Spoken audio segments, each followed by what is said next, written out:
Assalamualaikum warahmatullahi wabarakatuh. Perkenalkan, nama saya Aisyah Yulentri dari 12 IP1. Saya ingin menganalisis atau mereview sebuah novel yang berjudul Ayat-Ayat Cinta. Sebelum ke isi, saya akan menjelaskan arti novel terlebih dahulu. Novel itu adalah karangan prosa yang panjangnya tapi tidak terlalu panjang, namun juga tidak terlalu pendek, yang menceritakan suatu kisah yang dilukiskan oleh sebuah tokoh yang menggambarkan tentang kehidupan manusia yang bersifat imajinasi. Nah, cerita dari sebuah novel bersumber dari konteks tertentu atau pengalaman hidup, pengetahuan, pendidikan, tradisi, wawasan seni, dan lain-lain. Dan novel Ayat-Ayat Cinta ini diciptakan oleh Habibur Rahman Al-Syarik. Novel Ayat-Ayat Cinta ini bertema cinta dalam arti luas, tidak hanya mengandung tema cinta manusia pada manusia, tapi juga tema cinta pada Tuhan dan Rasulnya, dengan cara teguh menjaga keimanan berdasarkan petunjuknya. Jadi, novel Ayat Cinta ini adalah novel pembangun jiwa yang di dalamnya terkandung ajaran agama yang terbungkus rapi tanpa meninggalkan segi keestetikannya. Nah, novel ini tentang kisah hidup ada seorang pemuda Indonesia yang menuntut ilmu sampai di Al-Azhar, Mesir, yang bernama Fahri bin Abdullah Siddiq. Adalah pelajar Indonesia yang berusaha menggapai gelar masternya di Al-Azhar. Ia harus bertukar dengan berbagai macam impiannya dan kesederhanaan hidup di Mesir. Ia bertahan dengan menjadi penerjemah buku-buku agama. Semua impian dijalani Fahri dengan penuh antusias kecuali satu, yaitu menikah. Fahri adalah laki-laki yang taat, yang begitu lurus. Ia tidak mengenal pacaran sebelum ia menikah. Dia kurang artikulatif saat berhadapan dengan perempuan. Hanya ada sedikit perempuan yang dekat dengannya selama ini, yaitu neneknya, ibunya, saudara perempuannya. Fahri pindah ke Mesir membuat hal itu berubah. Tersebutlah Maria, tetangga satu flat yang beragama Kristen Koptik tetapi mengagumi Al-Quran, dan mengagumi Fahri. Kekaguman yang berubah menjadi cinta sayang. Cinta Maria hanya tercurah dalam diari saja.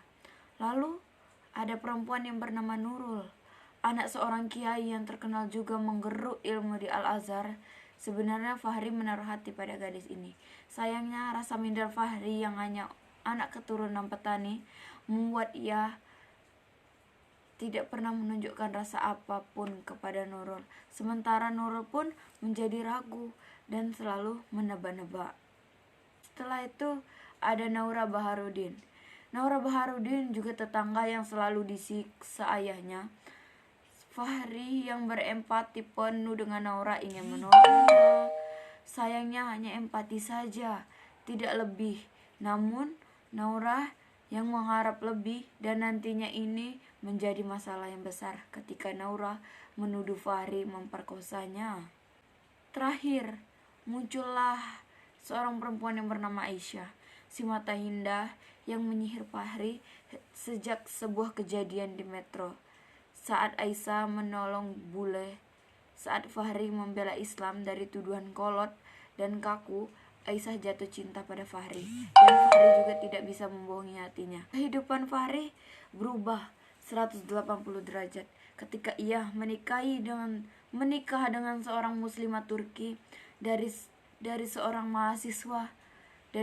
mahasiswa miskin yang berangkat ke Mesir dengan menjual sawah warisan keluarga satu-satunya. Ia menjadi pemilik perusahaan yang besar. Laba bulanannya berkisar miliaran rupiah. Hidupnya pun menjadi seperti mimpi, tinggal di apartemen yang berada di kawasan elit Kairo, yang juga merupakan tempat tinggal para selebriti kota Mesir. Memiliki istri yang soleh, cantik, dan kaya raya, kaya iman, dan ikhlas. Fahri diuji ketika ia harus dipenjara karena difitnah sebagai pemerkosa.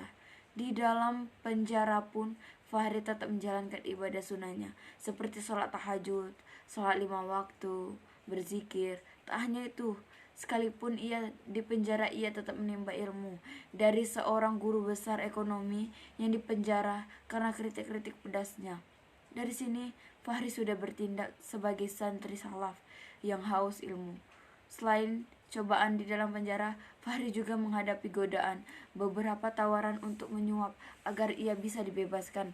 Terbesit juga ilmu untuk memberikan kesaksian palsu, untuk memberikan kesan bahwa orang yang dipenjara tidak bersalah.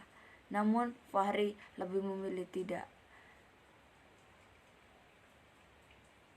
karena ia tetap menjaga teguh prinsip untuk tetap berjalan berdasarkan tuntutan Al-Quran.